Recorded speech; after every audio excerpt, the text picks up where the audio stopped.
All right. Well, thank you so much for joining us today. My name is Laura Galbraith, and I'm the Director of Behavioral Health and Workforce here at the National Academy for State Health Policy.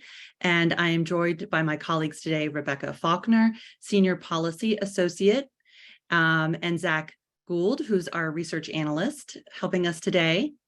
And then off camera, we also have Neva Kay, who's our Senior Fellow, and obviously our guest presenters, which I'll let Rebecca introduce in just a moment. I did want to just start out by saying, if you're new to NASHP, the National Academy for State Health Policy is a nonpartisan organization. We are of, by, and for states, and for over 35 years, we've been a nonpartisan organization committed to developing and advancing state health policy innovations and solutions. We support state leaders by providing technical assistance, publishing and disseminating research and analysis, sharing best practices, and bringing new health policy ideas across executive and legislative branches of state government. So again, we're really happy to have you here today. Amid kind of the pressing behavioral health needs, which is just can't be understated, states are really taking extensive measures to enhance prevention, treatment, and recovery support services. And this is really necessitating a holistic, integrated approach to these systemic issues, as well as innovation and really good stakeholder collaboration for better outcomes and improved access to behavioral health care. The goal for today's webinar, we really hope that, that you're able to access some new ideas and thinking about the potential of Medicaid funding to enhance the delivery of behavioral health within your respective state and in the work that you do. Through insights, thinking about practical examples and state strategies, as well as an interactive discussion that we're going to have after you hear from our presenters. We really hope that you're able to take away some ideas and some thoughts around what you can do in your community as you think about how to meet the rural health needs. Lastly, I just want to thank the HHS Health Resources and Services Administration, HRSA, for their invaluable support of this webinar. With grant funding from HRSA, we're able to put on activities like this where we can really exchange some ideas and highlight some best and promising practices. Today's webinar is going to be recorded, and the slides will be posted on the NASHP website afterwards. With that, I'm going to turn things over to my colleague, Rebecca. Thanks, Laura. Good afternoon, everybody. So I'm sure, as most of you understand, people living in rural areas face multiple challenges when they're seeking behavioral health care. And those include workforce shortages, the need to travel long distances so they can get to care, and stigma. As a result, people living in rural areas have higher rates of unmet needs and often higher suicide rates. So states are doing a whole lot of things, a wide range of actions to address the behavioral health needs in rural communities. Today, we're going to talk about two approaches that are operated through Medicaid. So first, we're going to hear from North Dakota and Oklahoma about how their healthcare systems are tailored to the unique needs in rural areas, including providing a variety of supports through 1959 waivers, the benefits of certified community behavioral health clinics, or CCBHCs, for rural areas, and strategies for addressing rural residents' needs where they are. So we'll start with hearing from Monica Haugen, who is the 1959 Program Administrator at North Dakota Behavioral Health. We'll hear from Monica and then Oklahoma before we move to a discussion and your questions. If you have clarifying questions, though, please raise your hand or feel free to drop questions in the chat as you think of them, and we'll make sure they get answered. Okay, Monica. All right. Thank you. I have to apologize before I start. I've been ill and my voice is really, really weak today, so I'm going to do my best. I'm Monica Haugen. I'm with North Dakota's Department of Health and Human Services in the Behavioral Health Division. I have the unique opportunity of being a co-administrator for our 1959 Medicaid state plan amendment, with my cohorts being in our medical services division. So it's a really unique partnership between behavioral health and Medicaid within our state. We each have our own areas of responsibility within that administrative role with our 1959. But yeah, it's been a great opportunity to work with them and learn a lot through that process. And I want to share kind of what we've done, what's worked, how we've kind of pivoted to meet, needs that have come up since we've begun the 1959. So we can go ahead and advance to the next slide, please. Thank you. So the 1959 in North Dakota was developed as the result of a study and some recommendations that were issued. We were really looking at ways to fill the gaps in the behavioral health service delivery system in North Dakota. We knew they were there. We needed some formal recommendations on how we could meet those needs. By and large, the recommendations that were presented to us in the report were able to be addressed through the 1959. So our 1959 state plan amendment literally reads line for line with that report. So it's really cool to see that come to fruition through that process. It allows for the provision of some additional home and community-based services that didn't exist in our state before, or maybe weren't available to Medicaid before, with the idea that we, our state is very, very rural. By U.S. Census Bureau guidelines, we don't have any urban areas in North Dakota. If you look at their population guidelines nationally, we do have several what we would consider within North Dakota to be urban areas, probably 5 counties with, our larger cities and our most of our population. So, serving those folks has been pretty easy because we have those resources in those areas, but reaching our rural folks has been really, really difficult. And I realize that's probably, the same situation all over the country. So next slide, please. As far as our eligibility criteria, I just kind of want to give you the bones of the 1959 North Dakota. It's for all ages. We have some services that are more for children and families and some that are for adults. The individual obviously does have to be enrolled in Medicaid to be enrolled in 1959 because it bills Medicaid. They do have to have a household income at or below 150% of the federal poverty level. They do need to have also a qualifying behavioral health diagnosis, which our list is quite extensive. It's about a 6-page list of diagnoses, which includes a handful of brain injury diagnoses, all of the substance use disorders, and pretty much all of the mental health diagnoses as well. We also include in our eligibility criteria a measure of functional limitation, and that is assessed by the WHODAS, the World Health Organization Disability Assessment Scale, the 2.0 assessment. And basically just kind of, it's a good measure of functional limitation in 6 different domains of a person's life. And they qualify for 1959 if they have a 25 or higher. We initially started with a 50 score, which on a scale of 1 to 100, 1 being the least amount of limitation, 100 being the highest. We found that we really needed to lower that number to include more folks and intervene earlier before they were in, maybe some of those crisis situations and their needs had escalated. So we did do an amendment to lower that score. And since then, about a third of the individuals to a half have been in that 25 to 49 range. So that was definitely the right move for us to make to bring in more citizens into our services. They also do need to meet the home and community-based settings final rule, which essentially just means that they are not living in an institutional setting. Next slide, please. So this kind of demonstrates, you can click through, Zach, this one has animations.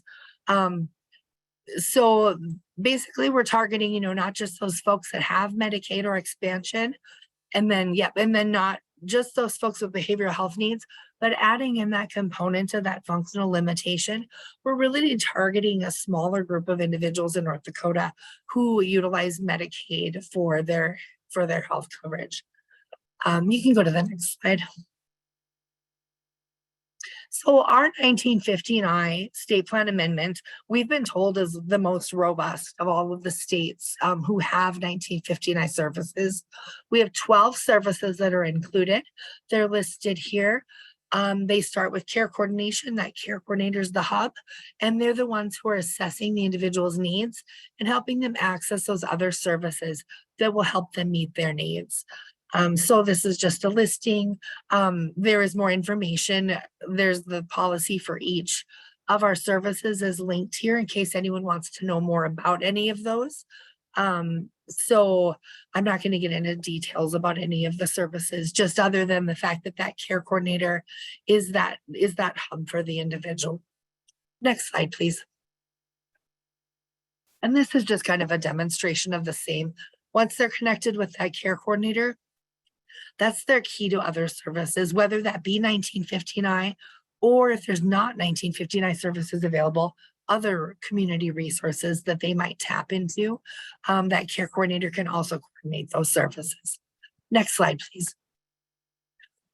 So I want to talk about, some of the flexibilities that we found within how we could operate the 1959 state plan amendment. I chose this image because I feel like when we're spending time examining those flexibilities that can be implemented, talking to our stakeholders, talking to everybody, gathering that feedback, we're just really building value into the services that we can provide. Next slide. So one thing we did is initially, the 1959 North Dakota has been live for about 2.5 years. It went live February of 2021. So we really, started with a jumping off point and have really learned a lot through the process. One of those was that CMS's conflict of interest exemptions really were not working for our state. We were able to exempt all of the areas except the 5 most populated counties in our state. So what that meant is that the care coordinator couldn't work at the same agency as the provider of those other services, except in those exempted areas. So what we were finding is that even though an area, might not, an area might have been non-exempt from that, but still having such a provider shortage that we were seeing folks get connecting with the care coordinator who then couldn't connect with those other services because of that conflict of interest. So we were able to appeal to CMS to allow us to exempt more areas of the state and really kind of gauge that based on the actual number of 1959 providers available. So that's been a real positive thing. Next slide, please. Another thing too is that we found a lot of our individuals who are in need of services weren't really able to, easily get verification of the diagnosis that they have that would qualify them. That might require, initially we were requiring that physician to sign off, and we recognized that individuals were really struggling, especially our very rural folks. Transportation is a really big issue for a lot of people in North Dakota, and a lot of our tribal folks as well were having a lot of difficulty with getting, access to those providers. So we were able to appeal again to CMS to change our amendment to allow someone to provide a printout from their electronic health record to suffice for that diagnosis verification rather than requiring that signature from the physician. So that's been really helpful. They can go on an online chart and print off that information and supply that with their application in lieu of that signature. Next slide, please. The third one I want to discuss, which is pretty significant, going back to those, the transportation barriers that we see throughout our state. The administration of that HUDAS assessment, initially we needed that to be done face-to-face according to our state plan amendment. We were able to make a change to that to allow for telehealth administration. It's, we have qualified individuals who can do that assessment all over the state, but we have a big state and a lot of really, really rural folks. So getting them to those individuals was quite difficult. So that's been a real positive change that we've been able to make. Next slide, please. And we're always looking at, stakeholder feedback, and we just had a provider session where we had a listening session talking about barriers for the individuals they serve and barriers for themselves. So we've kind of been looking at, other changes we can make, and we'll always be looking. But these are just 3 of the future flexibilities that we see. Next slide, please. We really hope to revisit how the process for our provider enrollment. There are some kind of redundant procedures in place. We want to make it easier for providers. We want to make it more streamlined and a quicker process.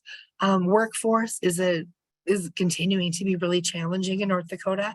And what we were hearing from providers is by the time we hire someone and get them through that provider enrollment, sometimes they've already left us. Or, we hire them, the provider enrollment process takes too long, and they're not providing any billable services until they're enrolled, yet we're paying them throughout that process. So providers are really having a lot of difficulty with that. So we're looking at ways that we can adjust that and streamline the process and make it more effective for everyone. Next slide, please. We're also actively working on a rural differential rate. To help, most of our providers are in those bigger cities and towns, but we want to allow them to physically reach those more rural individuals. So rural differential rate will really, really be valuable in that, in bringing more people into getting those services that they need, regardless of where they live. We don't want folks to have to travel and have to struggle to figure out transportation to get their services. We need to bring the services to them in their homes and in their communities. Next slide, please. And this is something I'm really excited about. In the beginning, our 1959 state plan amendment had limitations on the remote service delivery. And for good reason. We really felt like that face-to-face is so valuable, and that should always be the default for home and community-based services. But we also, again, have begun to recognize that there are people who really struggle with that transportation. Providers are struggling to get staff to go out to some of those rural areas. So we're looking at increasing that remote service delivery option for the services that make sense. Of course, respite care, you can't do that remotely. That non-medical transportation, of course, you're driving them. So there's, that's always going to be face-to-face. But some of those other supports, we wanted to allow some more flexibility to get more people served. We're, looking at our utilization data and all of those different things, and just really digging into what we can do to get more people served. So next slide, please. I think that's the last one. I included my contact information here and our website. I would love to hear from anybody else whose states have 1959 amendments, or, are looking at starting the process, or just want to talk more about what the process looks like or the services, or any ideas that anybody might have as far as, increasing that outreach to rural individuals. I'm definitely, I'm loving getting that feedback from any sources that we can. So does anybody have any questions specific for me? So we do have a question. What is a rural differential rate? Oh gosh, I guess maybe I made an assumption that everyone would understand that. So basically we have like a core rate for a provider to provide a service per 15-minute unit. What we're looking at doing is kind of think about a town, and think about kind of some concentric circles around that town, maybe 10 miles out, 50 miles out, 100 miles out, and increasing that rate depending on where that individual is based in comparison to that provider. So if they're 100 miles out, that rate might be 25% higher to help that provider make up the travel time, because 1959 services are not, the travel time to the individual is not billable. So increasing that rate for that rural differential will help that provider be able to pay that individual to drive to the recipient. So thank you. Yeah. One other question from Robert Dole in Texas. So how is your state dealing with gaps in broadband and mobile data to capacity related to telehealth? I don't know that I have a good answer to that. I know that is a barrier. We're really, luckily, we have legislators and our governor, and we have some people really invested in our infrastructure in our state and getting people connected. So we've been making really good strides with, there are pockets of the state where it gets a little dicey, but we're significantly improving our access throughout our whole state. So I couldn't give you specifics because I'm not a techie person, but I know that it's improved, and it's something that's definitely, we're looking at ways that we can make it even better. Thank you. Mhm. Okay, so with that, we will move to Oklahoma. So we are so pleased to have Malissa McEntire, who's the manager of integrated care with Oklahoma Department of Mental Health and Substance Abuse Services, to talk about what Oklahoma is doing in their behavioral health system. Hi, Melissa. Hi, good afternoon, everyone. Thank you guys for having me. As I was just introduced, I'm Malissa McEntire. Actually, updated title, but I'm now Senior Director of Adult Outpatient Services with the Department of Mental Health. I've been at the Oklahoma Department of Mental Health for 13 years, and I came up through a lot of intensive adult models, through our health home model and into our CCBHC and care coordination models. Next slide, please. To kind of start off the conversation, I wanted to give just a little bit of the history and how Oklahoma got to the point where we are. So first and foremost, even not on this timeline here, is that we did have a long road of really developing out our peer support programs, our wellness programs, having some team-based care models within the assertive community treatment models. And then when we went forward with the health home model in 2015, did receive a state plan amendment for that. Shortly after we began our health home model, which is a whole health integrated care model, SAMHSA put out the CCBHC planning grant application. Oklahoma did apply for and was one of the handful of states that was awarded the planning grant. That came immediately after our health home model. And we were then one of the 8 states awarded the demonstration. So Oklahoma has 3 original CCBHC demonstration providers, which began operation in 2017. Of those 3, 2 of them, well, one is fully rural, one's fully urban, and one is a little bit half and half. So I'll talk a little bit more about kind of our landscape of the state here in a minute. And so then in 2019, Oklahoma was the first, or one of the first, to get a state plan amendment approved to have a CCBHC model statewide. So we have then worked since that time. And as of last year, we onboarded all of our 13, what were previously our community mental health centers.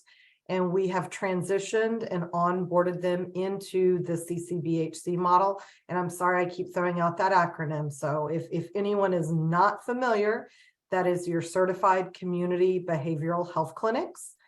And so since 2022, we have been operating statewide as a CCBHC state. Next slide, please.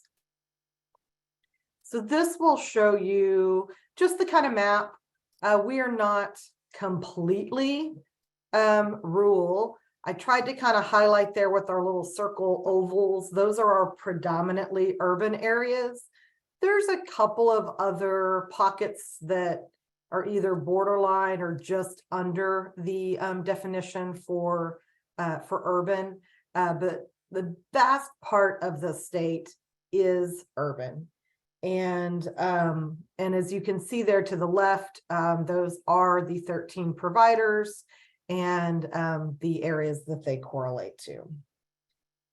So going forward, a couple of things I wanted to talk about with you guys today to really kind of focus on rural healthcare and within our CCBHC model is to talk a little bit about our payment structure, also our expansion of crisis services and how that has impacted our rural communities, and then also the use of tablets and telehealth.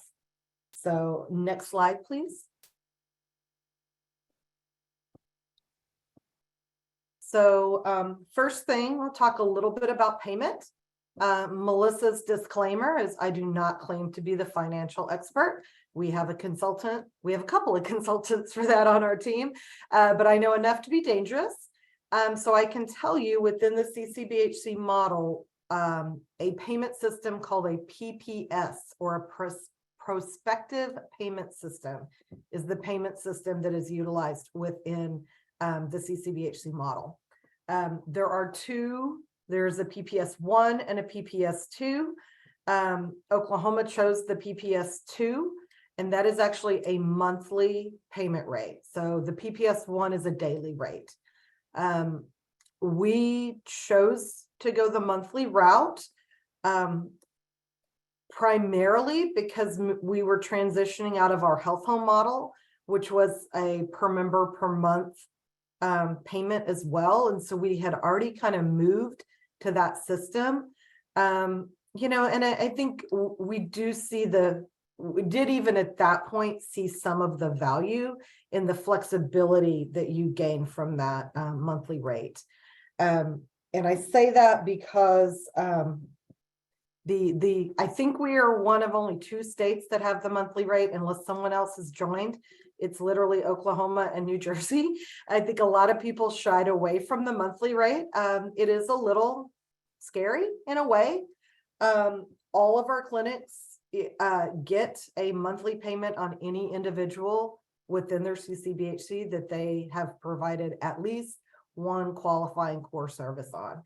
And I'll talk a little bit more about that.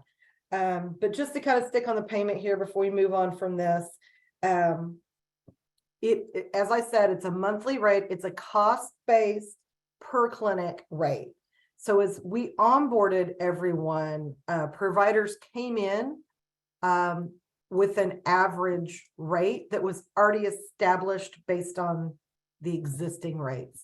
So those first few CCBHCs that came on board, they kind of set our average.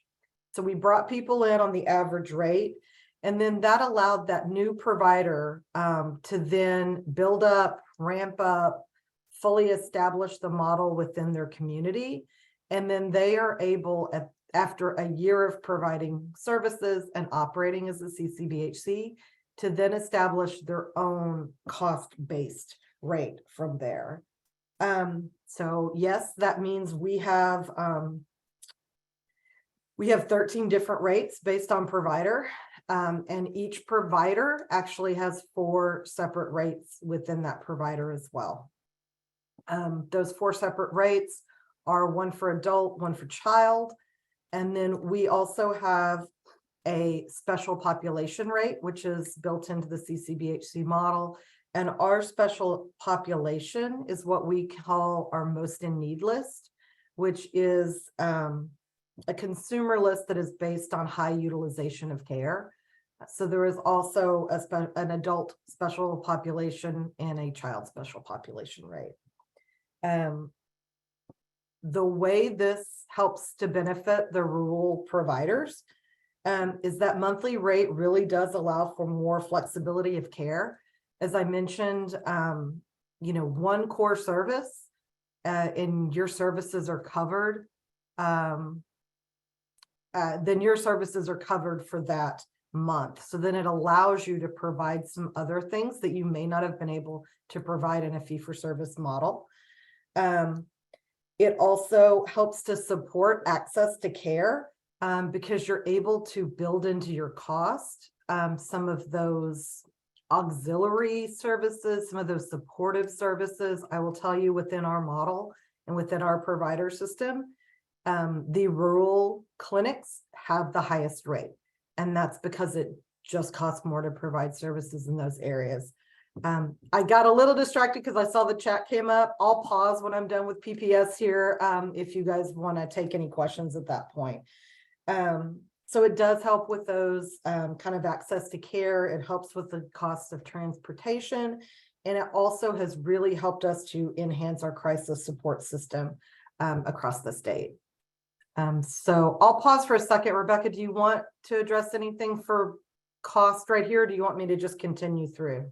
Yeah, I mean, I think would be great if we answered Bill's question. Okay, yeah, I kind of saw it and then it went away. So yeah, think, so please. The other option for the PPS, you know, if it's not monthly, how often is the rate changed or recalculated annually? Question mark. So PPS 2 is a monthly rate. The PPS 1 option is a daily rate. So other states went with a daily rate. How often it is, so we do, and you're going to make, I try not to get too convoluted here because we have demo and spa. Their rules vary slightly within the two models because we're still operating both. So what we put into the spa is that you have to rebase every 2 years, and a provider can request to rebase earlier. And I'm not going to be, I think if they have an increase of, I think it's 5%, don't quote me on that number. Again, I'm not the finance person, but there's a threshold. Like, so for example, if a provider did a major expansion and it was over this much percent of an increase to their overall cost, then they could request to do a rebase earlier. But at minimum, rebasing has to be done every 2 years.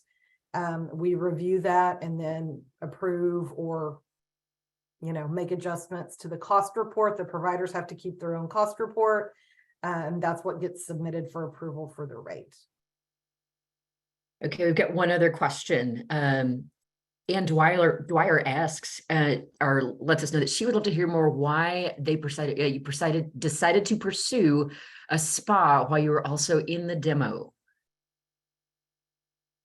Because that's the way we operate. No, you know, we really saw the value in this model. We really did. I mean, Oklahoma fully embraced this model, and I can say it has changed the services in our state incredibly. So, you know, it was a scary demonstration and not everybody jumped on board. And I don't mean that outside of us, I just mean even our provider network. We only had the 3 providers within our state that were willing to say, hey, we'll give this a shot. And I'll tell you, within the first year, we had other CMHCs who were sorry that they didn't participate in the demo. And so we just wanted this was the vision to move our entire community mental health system to the CCBHC model. So we wrote for the spa and were awarded that spa. So here we are.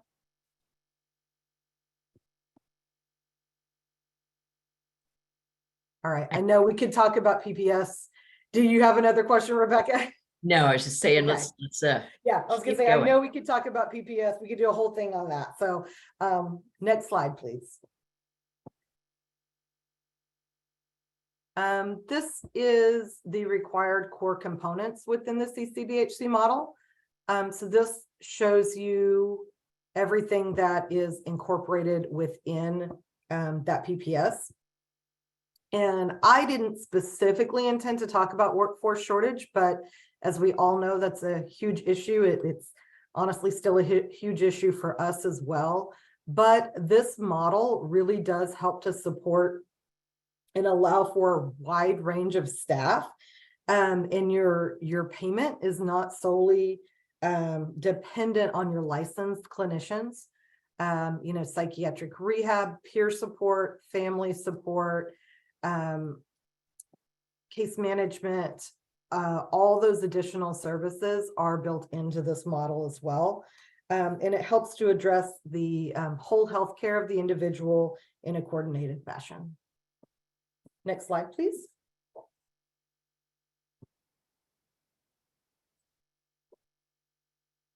So then I'll talk a little bit about crisis care and how the CCBHC model has changed crisis care overall and specifically for rural. So I'm sure everyone is familiar with 988 and the new crisis line. So we have really built up a comprehensive statewide crisis response continuum that is not solely dependent. We have a few providers outside of our CCBHC network, but it's also very centered around those providers. So it's really expanded our ability to respond to crisis in general and specifically in our rural areas. So we are contracted with a call center out of Arizona. They are the initial contact for the call center. But the vast majority of those calls coming through our 988 system are then going to be referred back out to our CCBHC network for many levels of care, including the mobile crisis response, urgent recovery, and then also the continued community support. Next slide, please.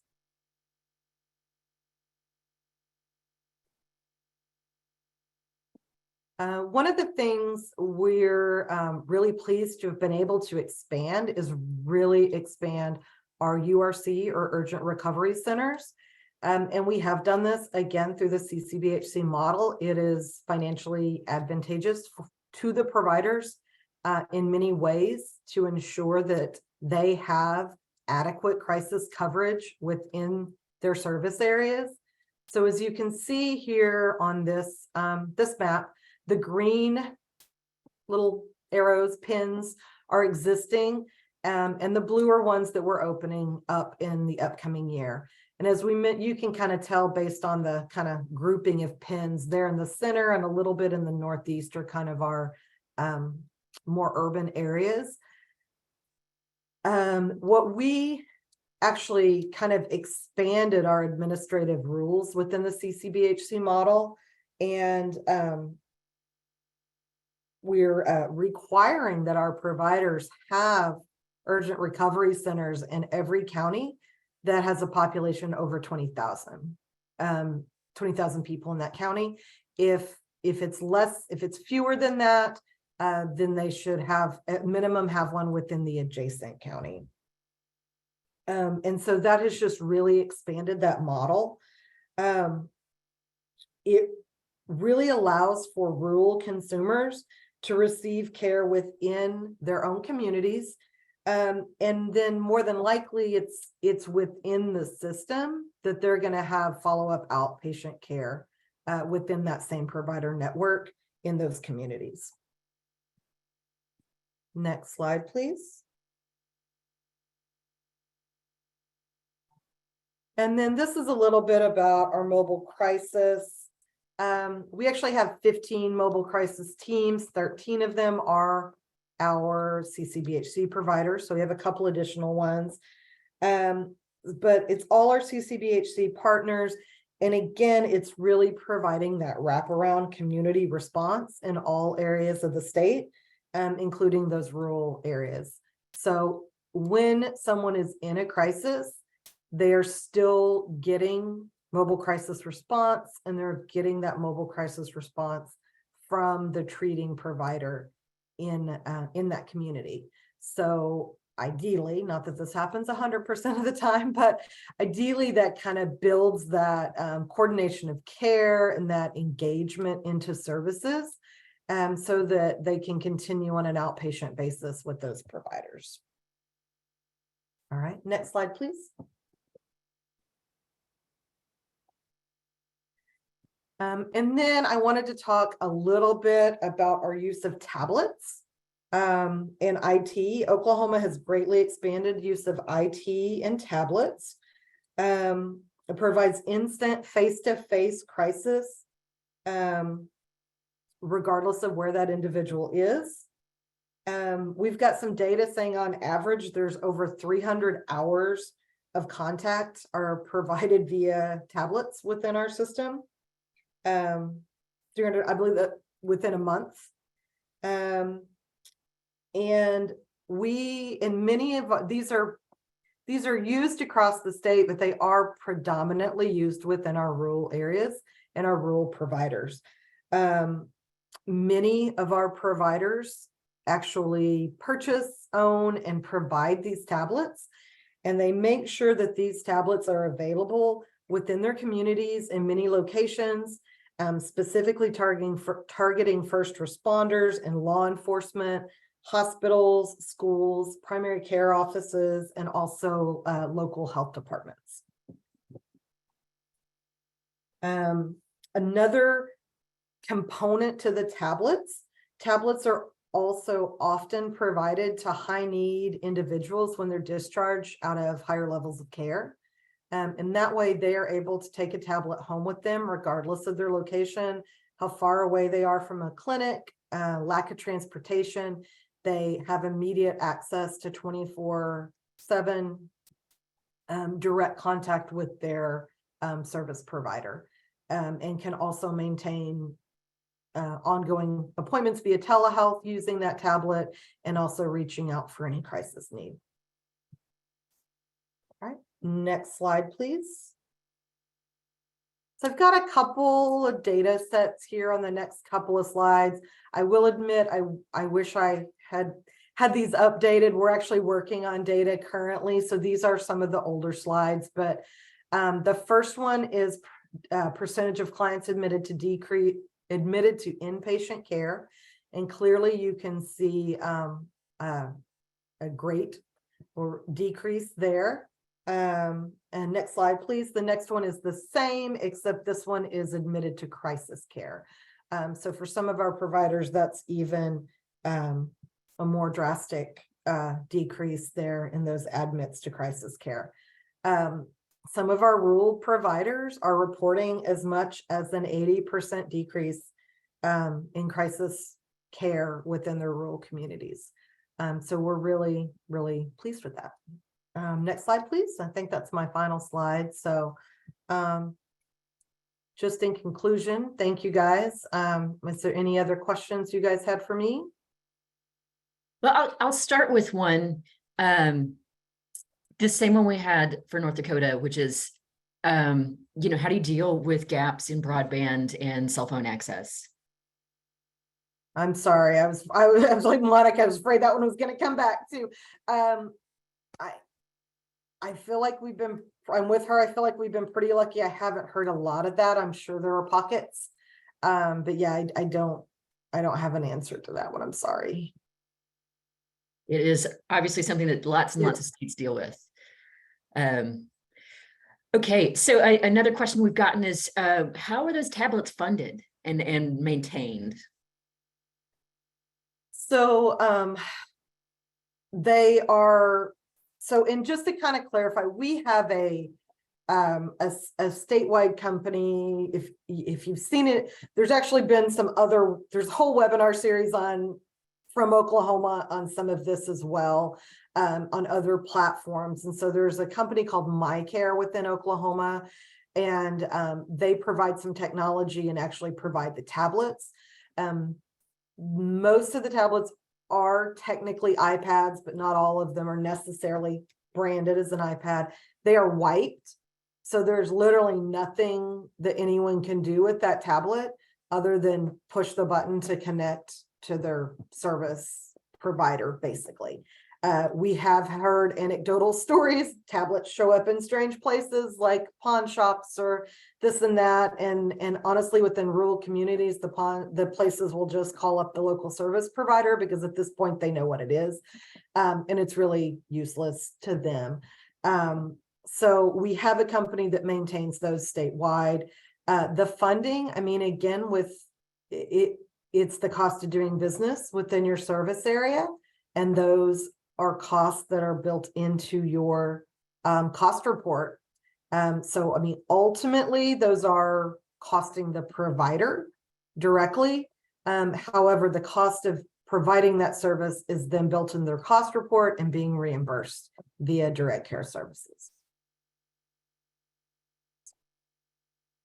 Okay, we've got a couple of questions in the chat that we will get to. I do want to to ask something of both you and Monica before we move in that direction, which is, you know, Medicaid's a statewide program, and yet both of your states have managed to really craft some programs that are focused on rural needs. Do you have any tips or advice for other states who might be looking to do the same thing?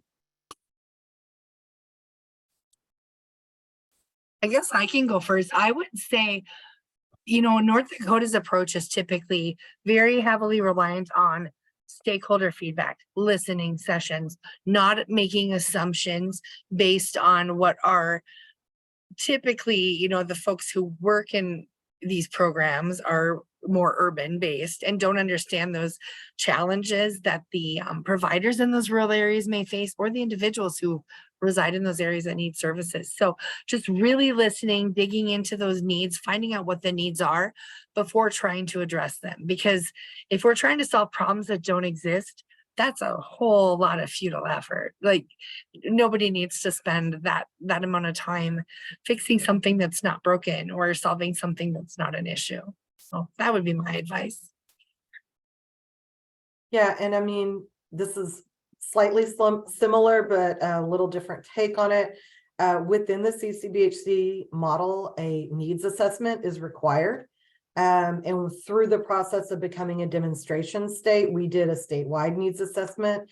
And as providers on board, they also did their own community-based needs assessment. So I think really digging in to those communities and your community partners, and then whatever you can do to ensure those voices get heard.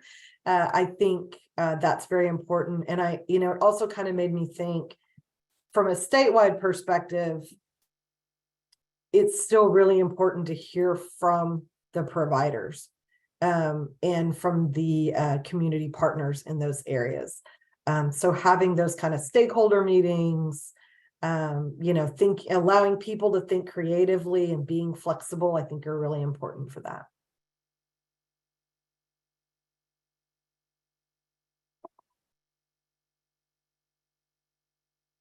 Okay, I'll frame up Robert's questions, kind of package them together and let you answer as you feel comfortable. First one, could Oklahoma have done all the good work you're doing without Medicaid expansion? And then a question for both of you. What roles do certified peers play in your care continuum?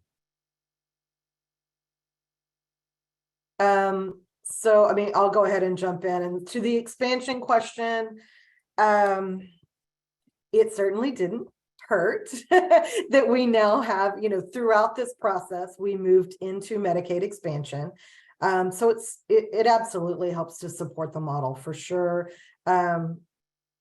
Would we have moved forward? Possibly, but it's definitely advantageous to have that. So we're glad to have been able to increase those numbers of individuals we're able to serve.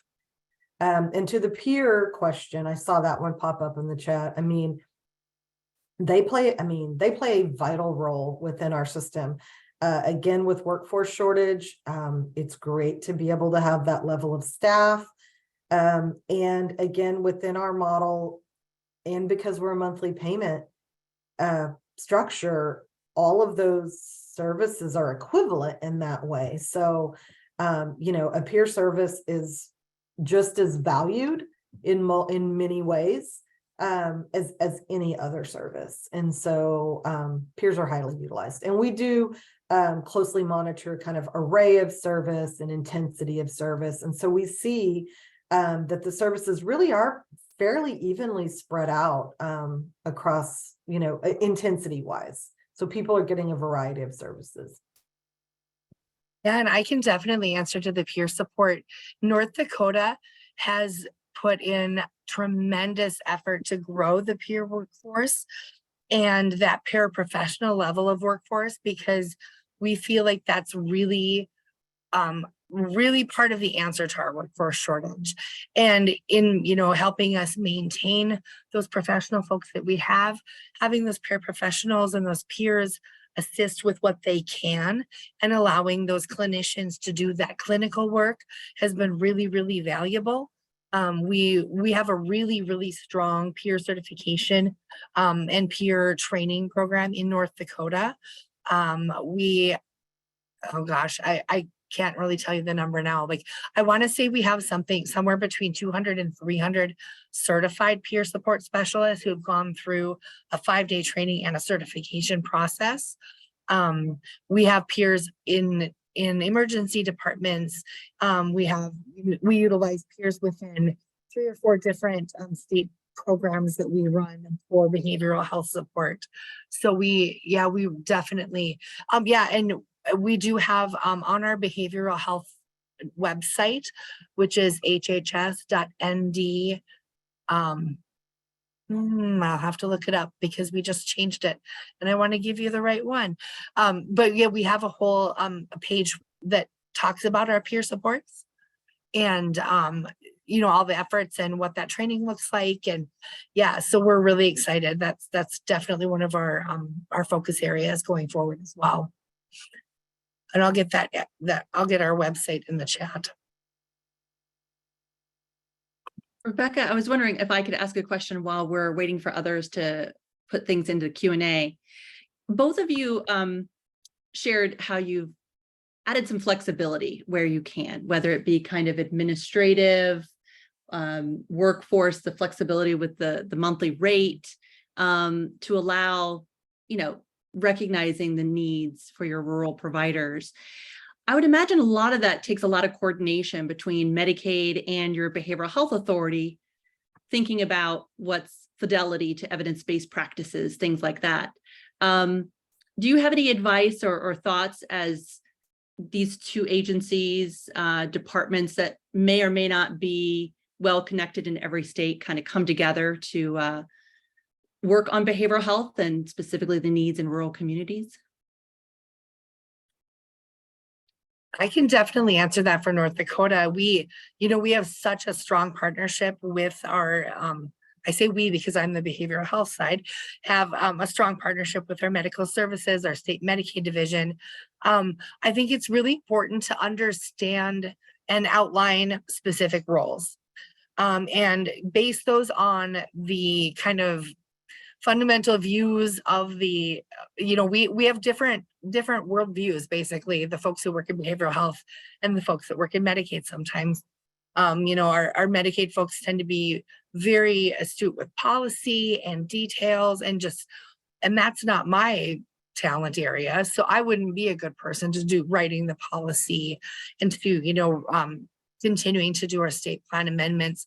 So basing, those different duties on the talents of the individuals involved is really important, and respecting those talents in the other individuals as well as being so equally important to that entire process, I think I always have to remember that because it's a struggle when you work with people with so many different ways of how they see things.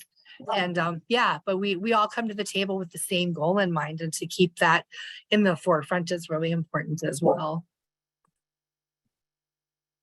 Yeah, for us, it's kind of interesting to me. I've worked through a lot of our newer innovations within the state. And so in those models were frequently kind of team-based, integrated, interdisciplinary team models. And at some point I realized the people implementing those models should come from a viewpoint of an interdisciplinary team as well. So to kind of echo what Monica is saying, it is important. Like I mentioned, I know enough about finance and PPS to be dangerous, but I have my financial consultants when I need them for that. And I think the same goes for the policy and our sister agency of our Medicaid authority. And early on, we had frequent meetings with them. Those have decreased as we've kind of progressed through implementation. We do still have frequent contact, occasional meetings, lots of communication back and forth. And we each have staff that are devoted to the agency specifically, but they kind of serve in that liaison capacity and kind of are the go-between to kind of help bridge those gaps between the behavioral health side and the Medicaid policy side. That's great. Thank you so much. Zach, you can advance to the next slide. I know we're going to do some more formal thank yous, but thank you to Monica and Melissa. We really appreciate everything that you've shared. And thank you, Rebecca, for your role here. I just want to mention for those of you, we hope to see you at the NASHP conference coming up in August. If not, you can go to our website and learn a little bit more about that. Next, I did want to highlight some resources that we've produced at NASHP over the last 6 months or so.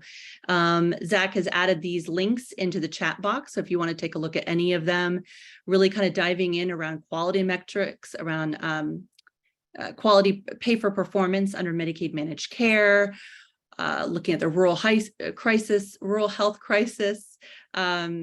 So we've got lots of different things that we think will be helpful and additive to this conversation, and just want to make sure that you can reference those resources. And we've got some really good stuff forthcoming, a new piece that'll be coming out in the next couple of months on Medicaid managed care for children and youth with special health needs. And so just keep an eye out for the NASHP newsletter to get updates on those materials.